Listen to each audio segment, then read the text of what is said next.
Assalamualaikum warahmatullahi wabarakatuh. Perkenalkan nama saya Agung Saiful Haq dengan dua rekan saya yaitu Anissa dan Nabila sebagai perwakilan dari kelompok 6 mata kuliah kurikulum dan pembelajaran. Pada video kali ini saya beserta kedua rekan saya akan menjelaskan secara garis besar tentang model-model pembelajaran berdasarkan model pembelajaran. Yang pertama itu ada konsep pembelajaran. Pembelajaran adalah suatu proses interaksi peserta didik dengan pendidik dan sumber belajar pada suatu lingkungan belajar yang bertujuan untuk membantu para peserta didik agar dapat belajar dengan baik. Yang kedua ada pengertian model pembelajaran.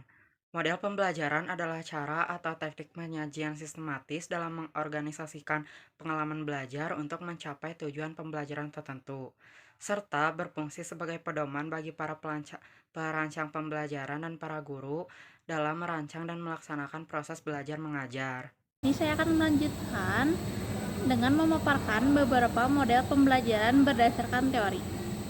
Model interaksi sosial. Model interaksi sosial adalah model yang menitikberatkan hubungan yang harmonis antara individu dengan masyarakat. Pokok pandangan Gaslat adalah objek atau peristiwa tertentu akan dipandang sebagai suatu keseluruhan yang terorganisasikan.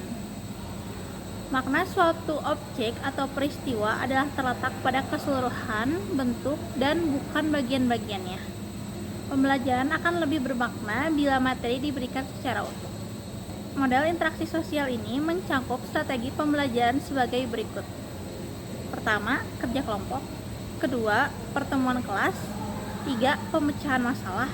4, model laboratorium. 5, bermain peran. 6, simulasi sosial. Selanjutnya saya akan memaparkan mengenai model pemrosesan informasi.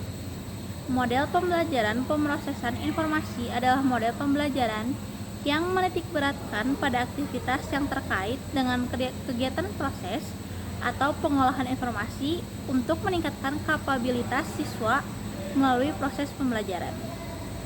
Model pembelajaran pemrosesan informasi bertujuan untuk meningkatkan kemampuan siswa dalam memproses informasi dan memperbaiki kemampuan kognitifnya. Fase model pembelajaran pemrosesan informasi dapat berupa motivasi, pemahaman, pemulihan, penahanan, ingatan kembali, generalisasi, perlakuan, dan umpan balik. Baik, di sini saya akan menjelaskan model personal. Pengajaran secara personal adalah kegiatan mengajar guru yang menitik beratkan pada bantuan dan bimbingan belajar kepada masing-masing individu. Perhatian utamanya pada emosional peserta didik dalam mengembangkan hubungan yang produktif dengan lingkungannya. Lalu, ada implikasi humanistik dalam pendidikan. Yang pertama ada pengakuan dan penghargaan.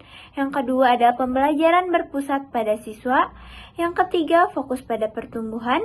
Yang keempat sebagian besar tingkah laku individu adalah hasil dari konsepsinya sendiri. Yang kelima ada hubungan guru dan siswa. Lalu ada strategi pembelajaran. Yang pertama pembelajaran non-direktif. Yang kedua latihan kesadaran. Yang ketiga sinetik. Yang keempat sistem konseptual. Selanjutnya ada model tingkah laku. Model modifikasi tingkah laku adalah pendekatan pembelajaran yang berlandaskan teori belajar behavioristik.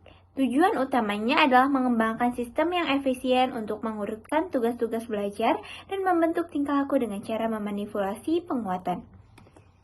Lalu, ada model modifikasi tingkah lakunya. Yang pertama ada fase mesin, di mana perangkat lunak komputer digunakan sebagai alat bantu dalam proses pembelajaran.